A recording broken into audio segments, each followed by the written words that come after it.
বৌমা, এই কানেরগুলো আমি রিয়ার জন্য এনেছি, দেখো তো কেমন লাগছে। বাহ মা, কানেরগুলো তো খুব সুন্দর লাগছে। কিন্তু মা, তুমি কি জানো এই কানেরগুলো পরে আমাকে আরো বেশি ভালো লাগবে। ঠিক আছে বৌমা, তোমার যদি এই কানের জোড়া পছন্দ হয়ে থাকে তাহলে তুমিই রেখে দাও। ঠিক আছে মা।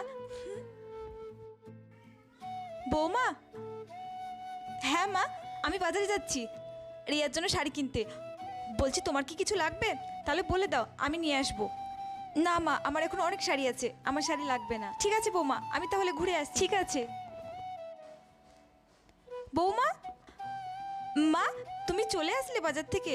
এই শাড়িটা আমি রিয়ার জন্য আনলাম, দেখো তো কেমন লাগছে। বাহ মা, শাড়িটা তো খুব সুন্দর লাগছে।